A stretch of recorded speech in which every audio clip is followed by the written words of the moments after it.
Always remember that you are the thing, and the absolute, unconditional, boundless, irrevocable property of Immaculate One. You are a tool in her hand, so act only according to her will. Accept everything from her hand. Take refuge in her, like a child who always takes refuge in its mother, and trust everything to her. Strive for her honor, for her affairs, and the care of yourself and your kin leave to her. You shall not give yourself credit for anything, but recognize everything as received from her. All the fruit of your labors depends on the unity with her, just as she is the tool of God's mercy. Life, every moment of it, death, where, when, and how, and my eternity, they are yours, O Immaculate One. Do with all of it whatever you wish.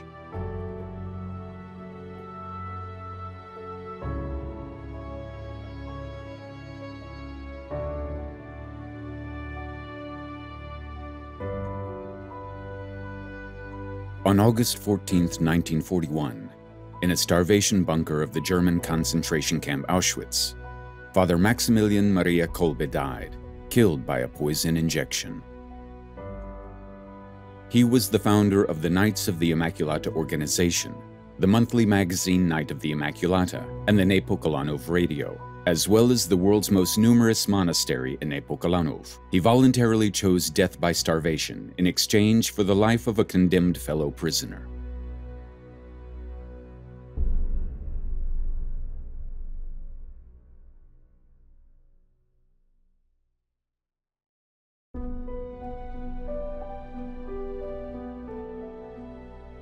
For most, Maximilian Kolbe remains primarily, but sometimes only, a martyr.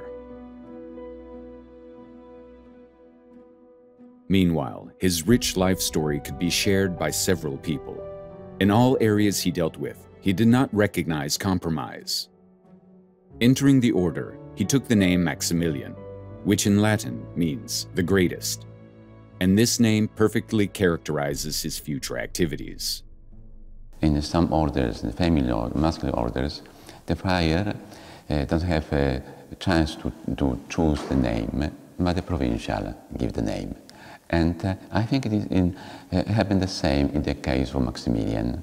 He got the name not because he wanted to be called Maximilian, but he received his name, and the providence maybe start to modify his life and to perform his life according to this name which he received with the first profession.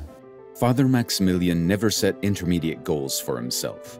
Everything was to be maximal. In 1920, he wrote his Rules of Life, with the notation, read every month. The first point of his life creed was, I must be as holy as possible.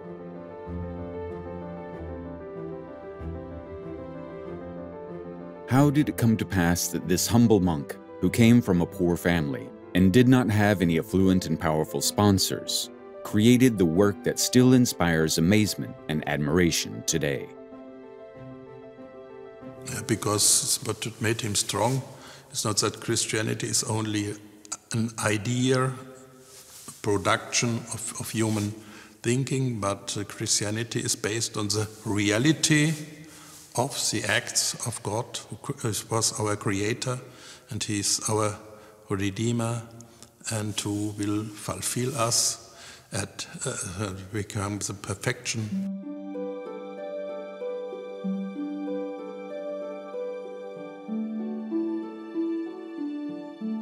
It happened in the village of Zdunska Wola on January 8, 1894 at 4 in the afternoon. Juliusz Wolbe, 23 years old, a weaver by profession residing in Zdunska Wola, appeared in person. He presented us with a male child, declaring that he was born in the village of Zdunska Wola at 1 a.m. today, of his married wife Mariana, née Dąbrowski, aged 24. The child was given the name Raymond at baptism.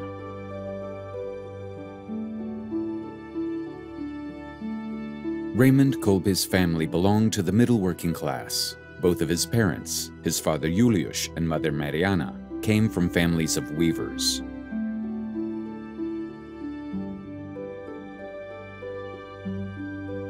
In compliance with his memoirs, Juliusz was handsome and friendly and played the violin amateurishly. He was also energetic, enterprising, and hardworking. Mariana Kolbe had a more complicated personality than straightforward Juliusz.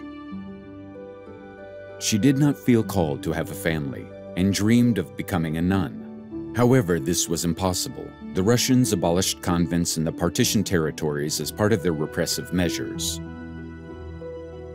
Mariana did not perceive marriage as it is today. For her, it was primarily a sacrifice for her husband and children, a sacrament she naturally chose, unable to become a nun.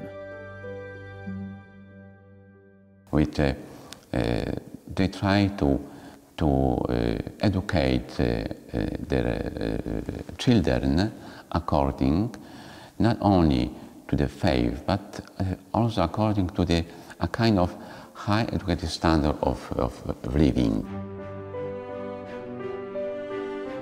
At the turn of the century, the Kolbe family lived successively in Zdunska Wola, Łódź, and Pabianice in the Russian partition. Kolbe's father Juliusz was active in the Association of Christian Workers, founded by Father Marceli Godlewski. By the way, a priest accused of anti-Semitism, who during World War II helped save several hundred Jews, becoming a righteous among the nations. Priests such as Father Marceli Godlewski, Father Wawrzyniak, and many others are undoubtedly people who greatly inspired the next generation of Polish priests, including Father Maximilian Kolbe, who grew up facing reality particularly affected by poverty and injustice. That is, the reality of the working-class communities of Łódź, Pabianice, and nearby towns. In his childhood, an unusual event occurred, which Mariana Kolbe described years later. Trembling with emotion and crying, he tells me, "When my mother told me, 'What would be of you?' I asked Our Lady what would be of me. And then, when I was in church, I asked her again. Our Lady appeared to me holding 2 crowns, white and red. She lovingly looked at me and asked if I wanted those crowns. The white one meant I would persevere in purity, and the red that I would be a martyr. I replied that I wanted them. Then Our Lady looked at me pleasantly and disappeared." Little Raymond Kolbe certainly did not anticipate how momentous this choice would be. That's a profound statement of faith, of confidence in the redeeming power of Christ, and of confidence that we are led to Christ through His Immaculate Mother.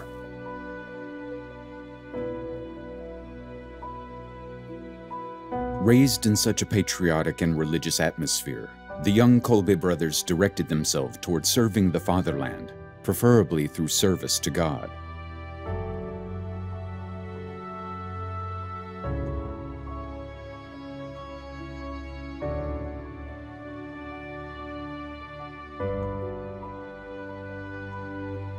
So it happened. All 3 escaped to Lwów in the Austrian partition, where they began their studies at the minor seminary of the Franciscan Fathers. Raymond was 13 years old at that time. Maximilian Kolbe came from a deeply pious family. He seems to have had profound religious experiences as a young man that shaped his dedication to Our Lady under the title of the Immaculate Conception, and his dedication of his life to the Immaculata.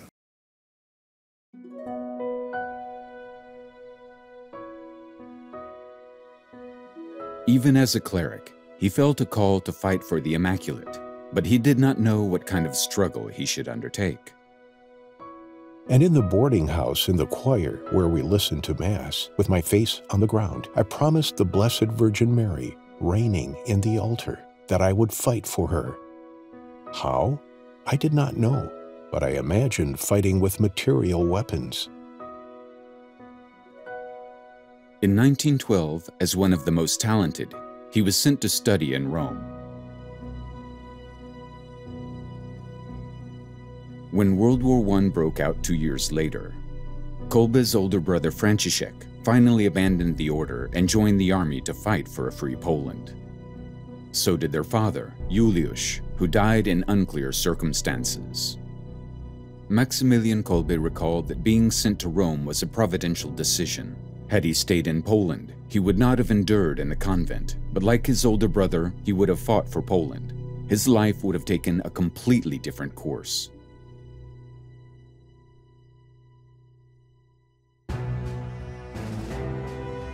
The end of the First World War marked the complete disintegration of the existing world order. The old superpowers collapsed, new states appeared, and borders and social and economic relations changed. Free Poland rose, for which Maximilian Kolbe desired to fight.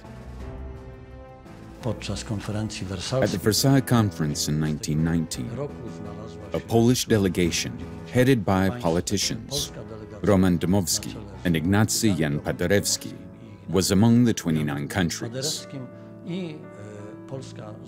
And all the Allied countries recognized Poland as an independent state. After 123 years, we regained our independence.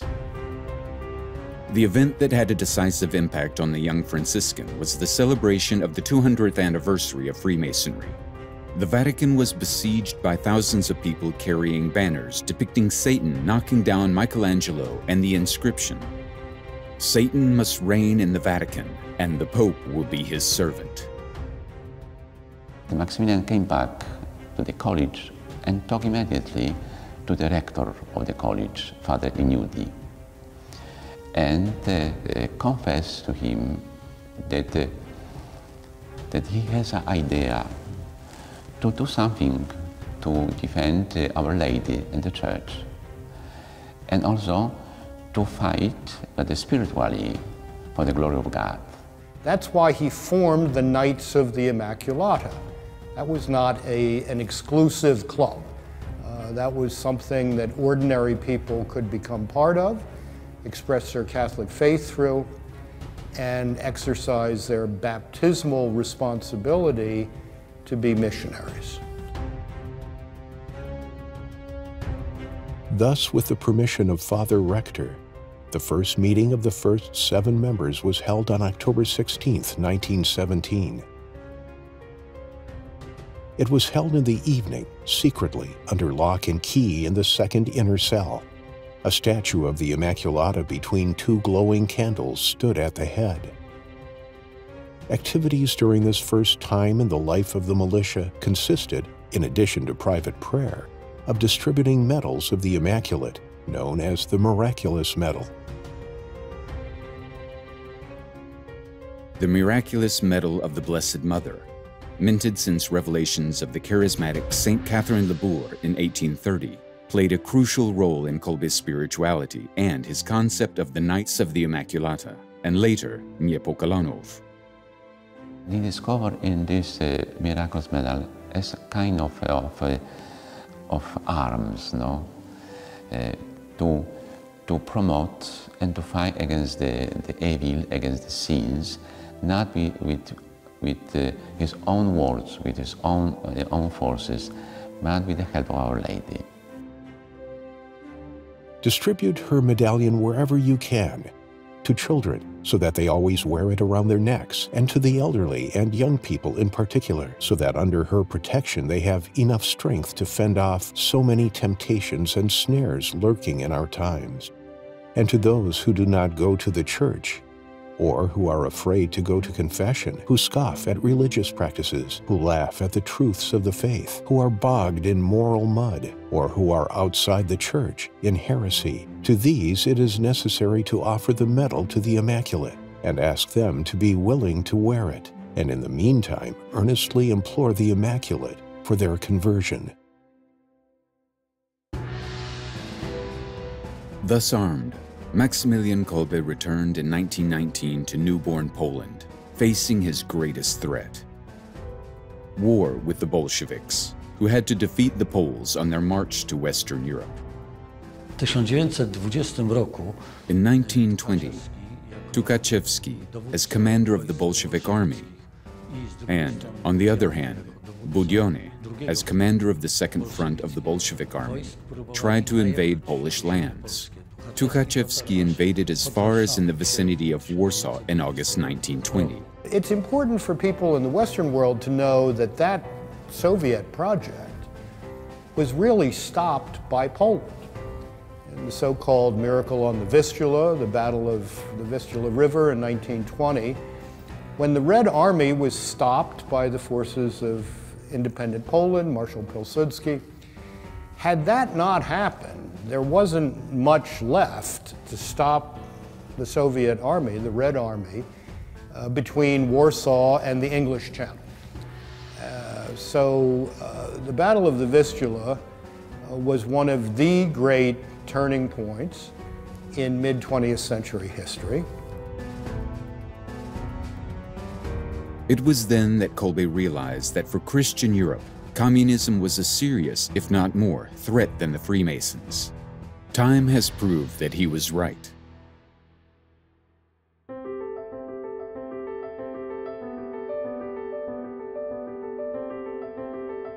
In turn, those to whom the Lord God has lent some flexibility of pen and ability in any field of literature should also, united in separate circles, use these gifts of God to produce as much good press as possible in every field of literature.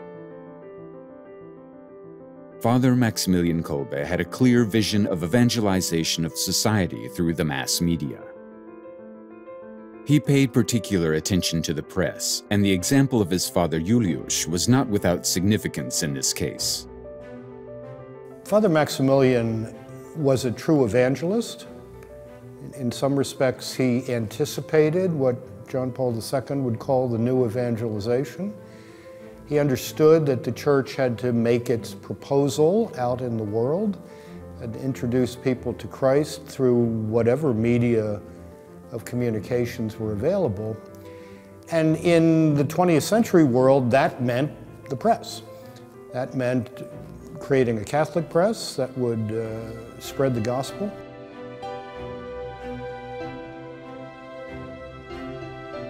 Father Kolbe himself also wrote to his beloved Knight of the Immaculata. From his writings emerges a man who defines the way to achieve what we all seek in life in very plain and explicit terms. That is, simply happiness. It is significant that in the first and in the last issues of the Knight of the Immaculata, Kolbe writes precisely about happiness. Everyone desires and chases happiness, but few find it because they do not look where it is. Man's heart is too big to be filled with money.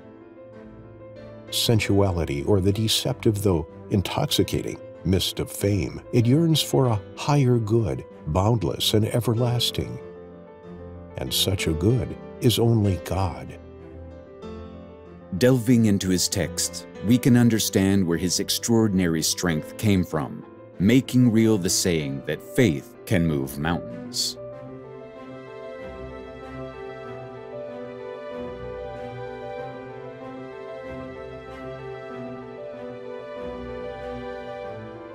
Perhaps the fact that he knew what happiness was, and it made him cheerful and smiling in most of his surviving photos. I should say that he was a very polyphonical personality. You know? He was serious when he serious should be, but also at the same time when we met the young friars and in the time of the free time after the work, he was a very joyful person. In 1927, Father Maximilian Kolbe convinced Prince Jan Drucki-Lubecki to give part of his land to the Franciscans and the Knight of the Immaculata organization.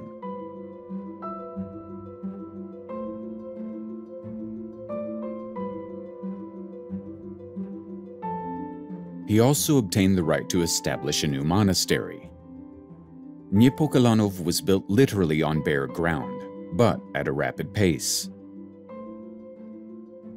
On October 1st, Father Kolbe set about building a monastery, starting with a chapel near the statue of Our Lady. The brothers worked with the sacrificial help of the local population. On the feast of the Presentation of the Blessed Virgin Mary, November 21st, the monks moved in. On December 8th, on the feast of the Immaculate Conception, the new monastery, named Niepokalanów, was consecrated. During the move, Father Maximilian told his confreres, Niepokalanów is a place chosen by the Immaculata. Its purpose is to spread her honor. Everything, whatever is and will be in Niepokalanów, is her property. In this new monastery, our consecration must be profound.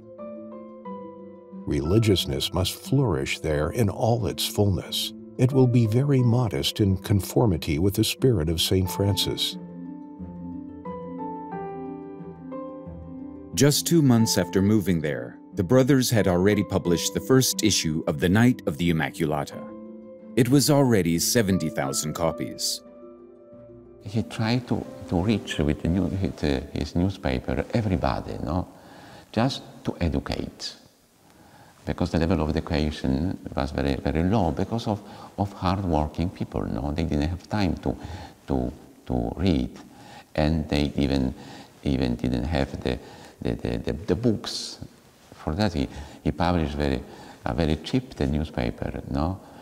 To permit to everybody to buy and to educate to others and from himself, and to discover what kind of beauty everybody has in his own life.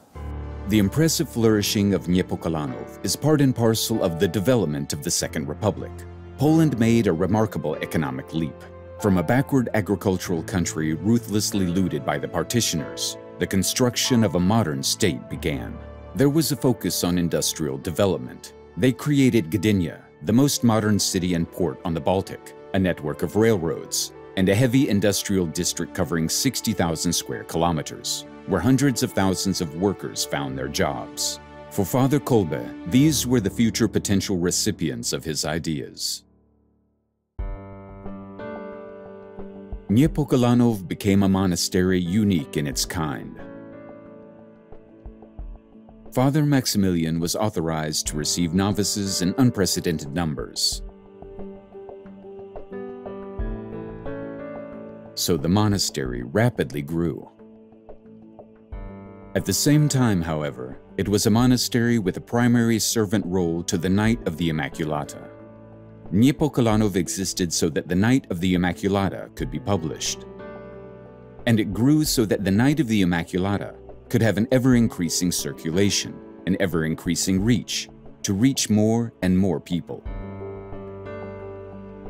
In 1939, the circulation of the Night of the Immaculata was exactly 1 million copies.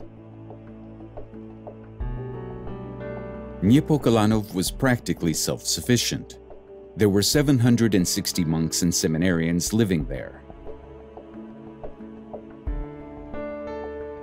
The grounds of Niepokalanów covered more than 28 hectares. There was also no shortage of places of entertainment. There were volleyball, basketball, handball, and football fields. Father Kolbe did not play football, but he liked to use a bicycle to move around the vast area of Niepokalanów.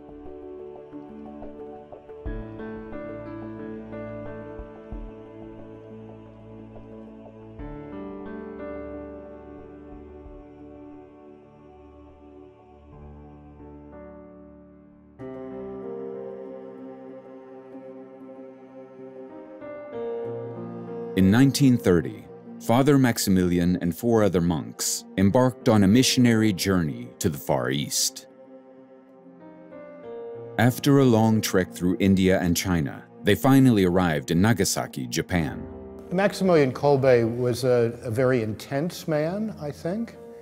insofar as I understand him. I think he lived a rigorous life of prayer, devoted to the sacraments, and yet someone who goes from Poland to Japan is someone who is willing to have an adventure, to step outside the norm of a Franciscan life in Poland, and to be a missionary in a place that had been very difficult for Christian mission for hundreds of years.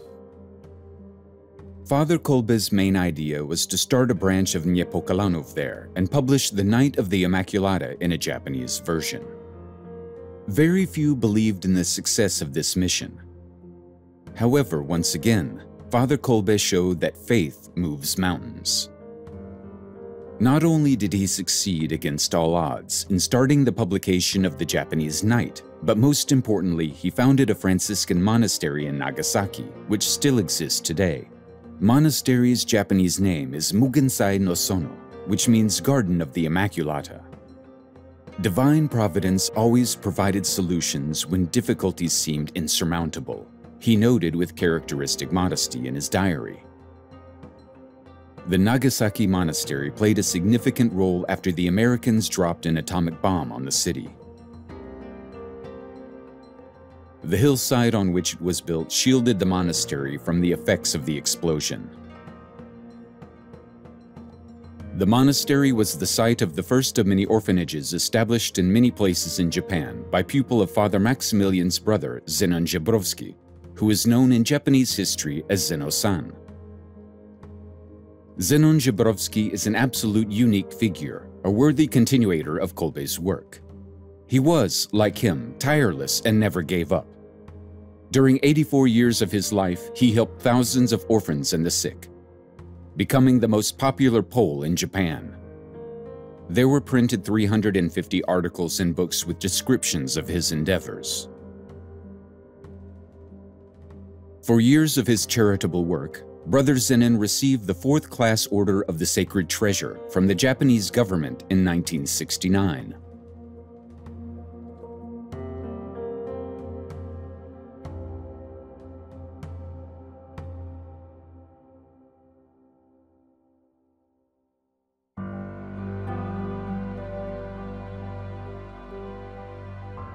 In 1936, after his return to Poland, Father Maximilian was re-elected guardian of Niepokalanów.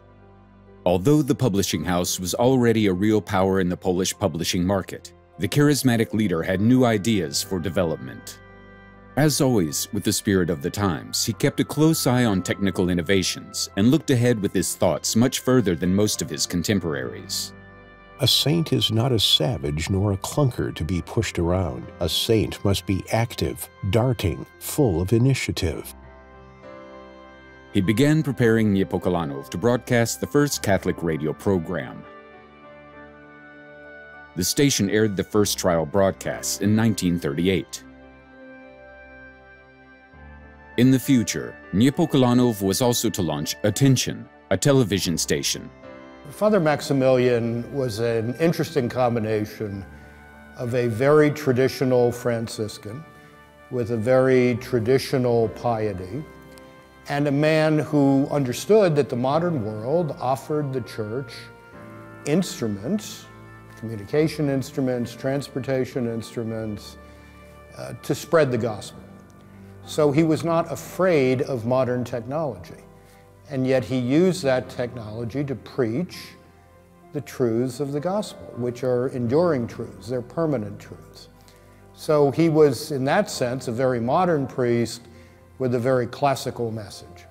Later took over, John Paul II took over this great idea, this great program of a new evangelization, but with the help of the modern techniques, with the broadcasts and now with television, social medias, that all are welcomed medias for the evangelization, for the preaching the gospel and for giving testimony. In the 1940s, according to Father Maximilian's plans, Niepokalanów was to enter a new, hitherto unknown stage of development. The monastery was to become a center of modern evangelization, brought about with the help of all available mass media. Knowing Father Maximilian's organizational skills, these plans had quite a real chance of coming to fruition. However, they were cut short by World War II.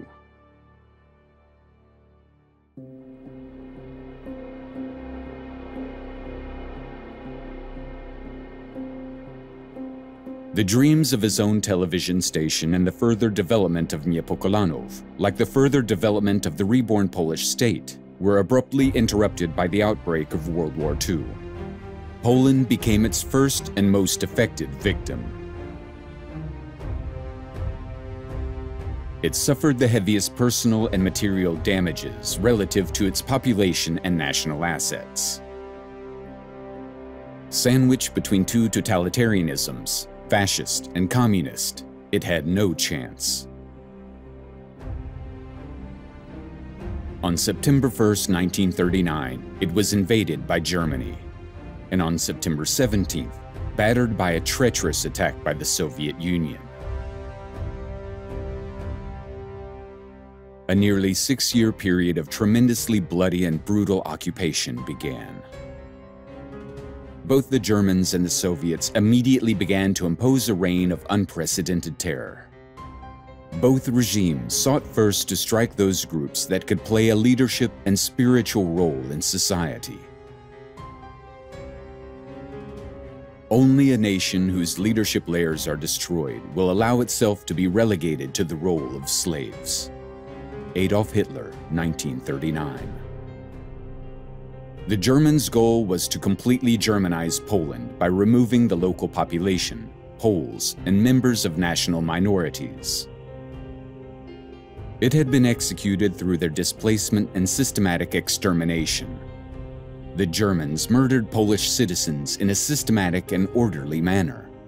And it was part of the German policy against Polish intellectuals, against Polish leading groups.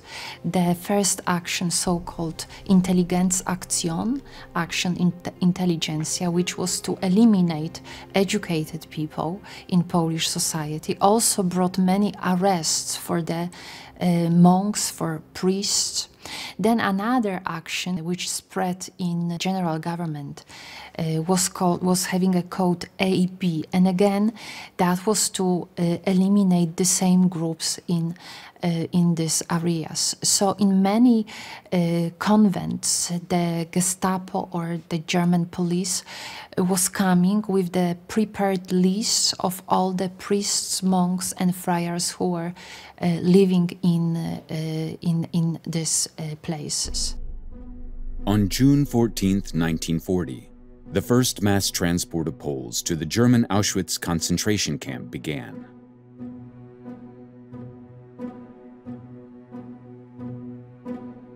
At the same time, in the Polish territories the Soviets occupied, they used no less terror. In the so-called Katyn massacre, more than 20,000 Polish prisoners of war, mostly army and police officers, were murdered with a shot to the back of the head.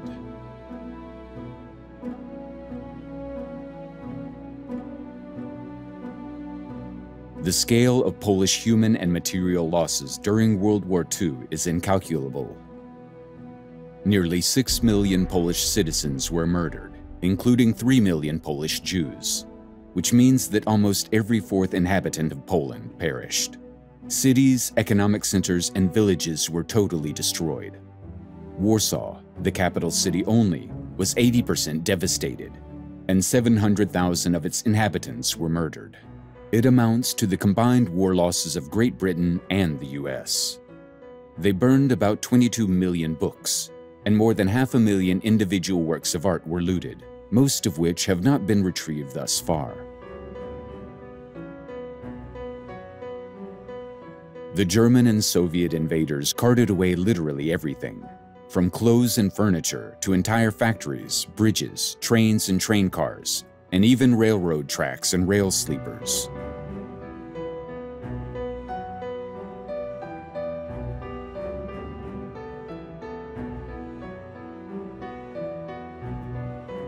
Furthermore, after World War II, under pressure from Great Britain and the US, Poland had to cede 48% of its territory to the Soviet Union, losing some 178,000 square kilometers, including the cities of Lwów and Vilnius, inextricably linked to Polish culture.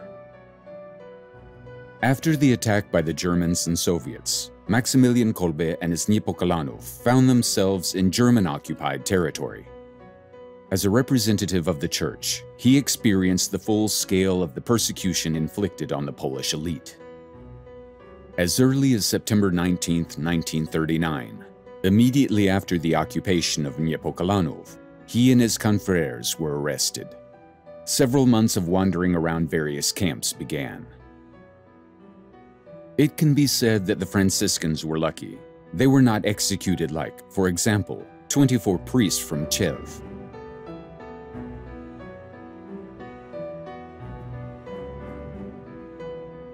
On December 8th, the feast of the Immaculate Conception of the Blessed Virgin Mary, they were released and returned to Niepokalanów.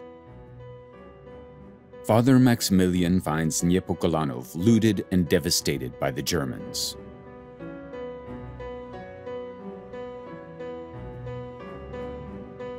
Moreover, the occupiers directed there about 3,500 displaced persons from the areas incorporated into the Third Reich, including 1,500 Jews. Father Kolbe rushes into action, filled with unusual energy, and with his brother, he organizes aid and food and helps all those who need it.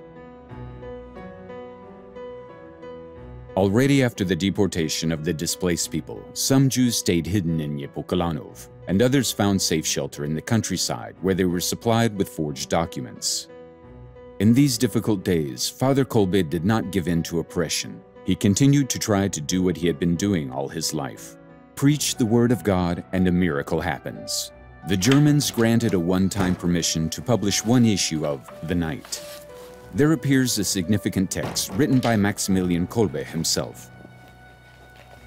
This is the very first article on happiness that St. Maximilian wrote, OMK.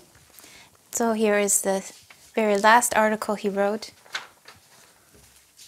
on truth, Pravda,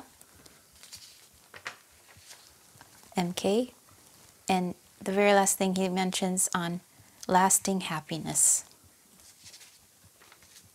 And this was in 1940, 1941, December, January issue. In the latest issue of The Night of the Immaculata, Father Kolbe returned to his creed from the first issue. He wrote again about happiness and truth. Although not everyone loves the truth, it alone can be the foundation of lasting happiness. Lasting happiness. No man under the sun does not seek happiness. In fact, in every act we perform, happiness shines upon us in one form or another as our goal to which we naturally aspire. Happiness, however, founded not on truth, cannot be, like untruth itself, lasting. Only truth can be and is the unbreakable foundation of happiness for both individual people and humanity as a whole. The publication of The Night of the Immaculata, which was the greatest happiness for Father Kolbe, probably sealed his fate. The Germans could not tolerate a priest having such a following among Poles. The second arrest of Father Kolbe took place on February 17, 1941. They sent him to Pawiak, the largest German prison on Polish territory. There were about 100,000 people who passed through Pawiak, of whom 37,000 were murdered, and about 60,000 deported to concentration camps. Only 3% of the prisoners were released. At Pawiak, Father Maximilian's ordeal begins.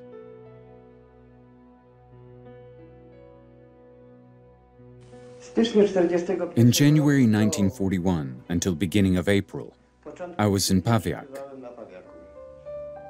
In a cell in the 3rd ward, I stayed together with a Jew named Singer. One day, the 3rd prisoner was brought to us. It was a monk. I learned that it was Father Kolbe. Father Kolbe stayed with us for 2 to 3 days.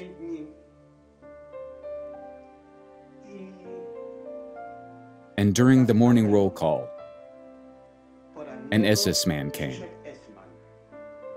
We lined up as usual for the roll call, somewhere about a meter in front of the door, and Singer reported. The SS man was not interested in what Singer was saying to him, that is, about the number of people, etc., except that he immediately turned his attention to Father Kolbe. Father Kolbe was dressed in a robe and had a rosary. Pointing to the cross, he asked Kolbe, "Do you believe in it?" Father Kolbe replied that he believed. The SS man hit him in the face.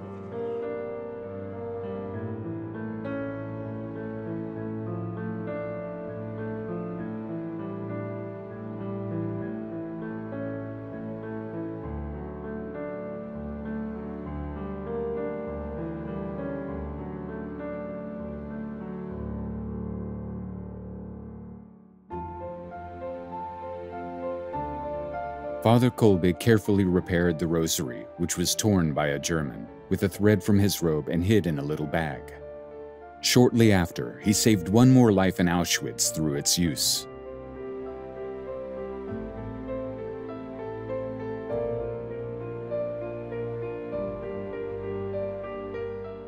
On May 29, 1941, Father Kolbe was deported to the German concentration camp, Auschwitz.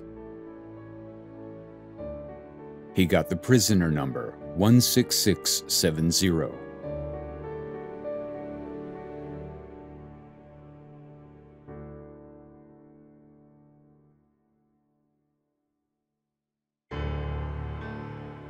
The Auschwitz camp was opened 10 months after the outbreak of the war. It was the first German concentration camp on occupied Polish soil. Together with the other camps of Majdanek and Stutthof, it was one of the main places intended for the extermination of Poles. At least 464 priests, clerics, religious, and 35 nuns were sent to Auschwitz. Father Kolbe was in a camp only 52 days, most probably. He was deported at the end of May, and at the end of July was the roll call, when he offered his life, and 14th of August he was killed here in the camp. During his short stay in the camp, Father Kolbe made himself memorable to his fellow prisoners. He talked, consoled, and lifted their spirits. He wanted to arouse in them the will to live and survive. One of the most significant accounts comes from the then teenager Wilhelm Żelazny, number 1126. Abused and physically ill, he wanted to commit suicide. Kolbe found out about it. At one point, he grabbed me by the shoulders, looked deeply into my eyes, and said, "You will live.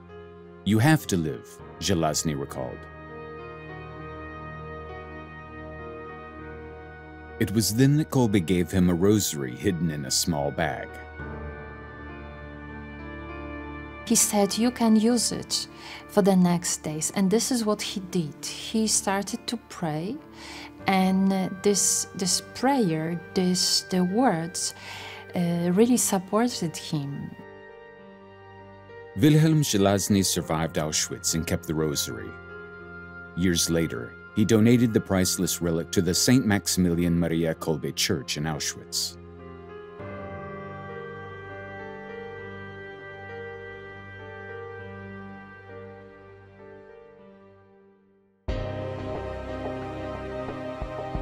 One of the most remarkable testimonies to the life and death of St. Maximilian in Auschwitz, Marian Kowalczyk's shocking work, Memory Clichés, Labyrinth, located in the basement of the Franciscan monastery in Hermęcie.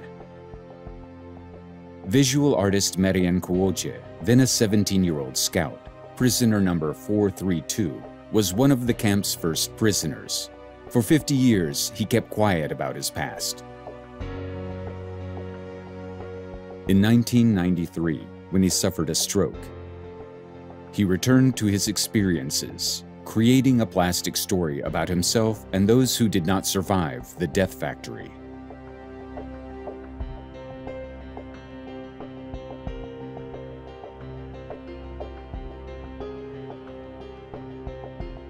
Marian Kolbe recalled he stood with Father Kolbe on one roll call. Saint Maximilian's expression of selfless love for an unknown husband and father of a family restored Kolbe's faith in humanity, which helped him survive 5 years in the camp. As he recounted, he believed that the Providence encouraged him to give witness to what he experienced and what happened to Father Kolbe.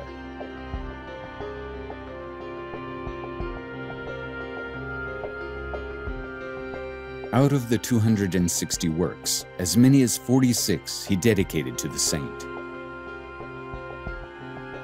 This testimony in the picture speaks more than any other attempt to recreate those moments.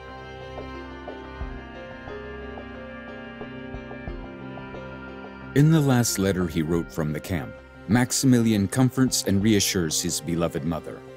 This short letter says more about the strength of his faith than 1,000 words. My dear mother, at the end of May, I arrived with a transport to the Auschwitz camp.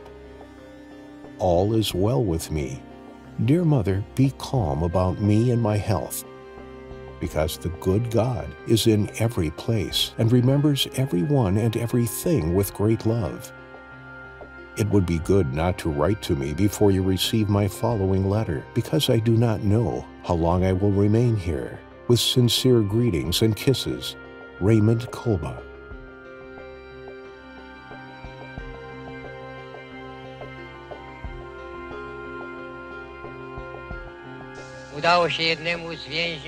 One managed to escape. This prisoner was in block 14A, the same block that I was.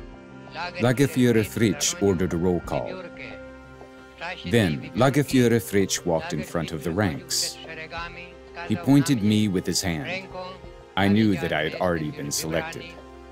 I said that I felt sorry to orphan by my children and wife. Some of the prisoners who were at this roll call, they remember the atmosphere, the tension, not to look at the SS, just look somewhere else, not to be noticed, stay in the back, try to look healthy, try to look straight, good for work, so not to be chosen. It was fear, it was terrible fear. When there were already 10 selected and I with them, this one prisoner spontaneously stepped out of line, turned toward Lagerführer Fritsch, and stood before him. Lagerführer Fritsch said, "What does this Polish swine want?" He replied in German, "I want to go for one of the selected prisoners." "Which prisoner do you want to go for?" He turned around, pointed his hand at me, and said, "I want to go for this prisoner." "And why do you want to go?" "I am lonely, and he has children and wife. They need him." At the end of June, when the message was spread, it's going to be starvation cell, the prisoners were having the imagination, what is it going to be like? So they are not going to be released like from the other cells when they could stay for 4 or 5 nights and then they would be sent back for the camp. No, this is very end. This is the terrible death in pain because of starvation.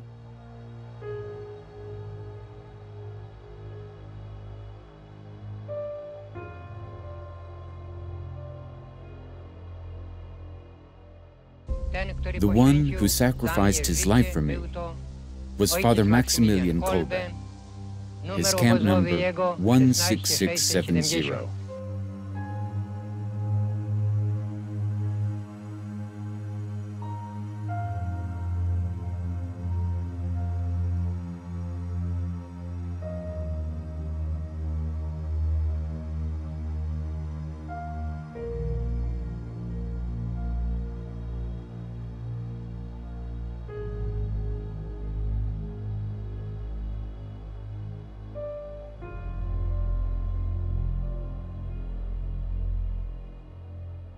When the roll call happened after the escape of one of the prisoners, when he decided to give his life, for many prisoners that was really shocking situation. Fighting for life every single day, trying to keep for the next, to survive, to give life for someone else, it was something they could not really comprehend in this moment. So it was met with disbelief, with respect in many cases.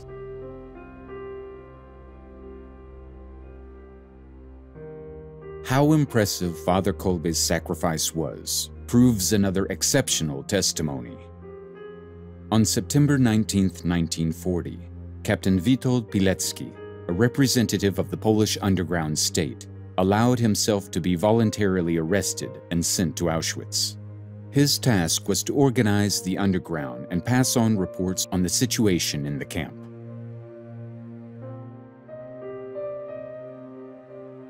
Once upon a time, it happened that when they selected a young prisoner, an old priest came up from the ranks and asked the camp commandant to choose him and exempt that young one from punishment.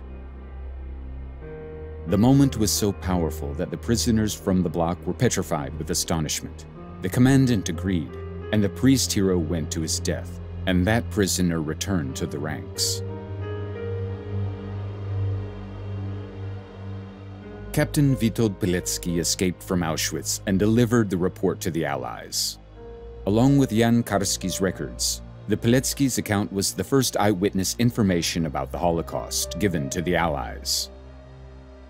Both accounts were ignored, despite Karski's meeting with the US president. Witold Pilecki returned to Poland in 1945 to raise the anti-communist resistance movement. Captured, he was sentenced to death by the communist authorities in a show trial.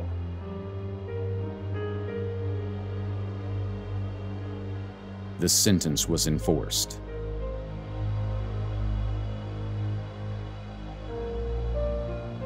After World War II, Poland did not fully regain its independence. Left on the other side of the Iron Curtain in the Soviet sphere of influence, it waited another 44 years for freedom.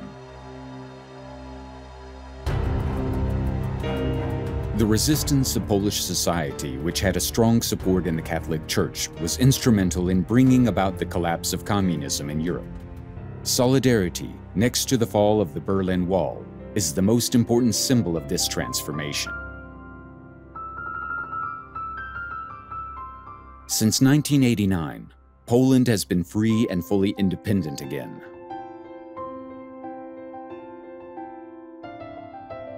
It would not have been possible without people like Father Maximilian Kolbe. They were restoring faith in humanity in the face of total regimes whose main goal was to dehumanize their victims.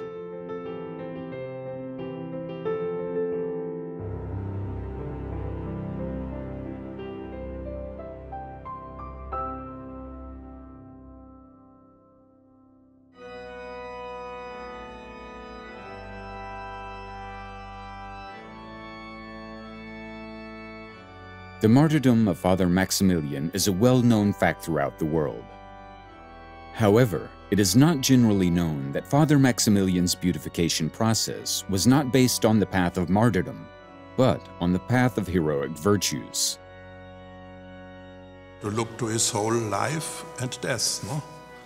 Like Jesus Christ, no? Is the first martyr or the origin and the example for all the martyrs in the fellowship of Jesus Christ, his preaching of the gospel, of the kingdom of God, and what he did for the poor people, for the ill people, and he helped everybody to make present the love of God for everybody, to make the experience for everybody possible of the dignity of the human life, that everybody, every single person has this predestination to become son or daughter of God in Jesus Christ. It happened for several reasons. But the most important is that the process proved that Father Kolbe's entire life was a path to sanctity.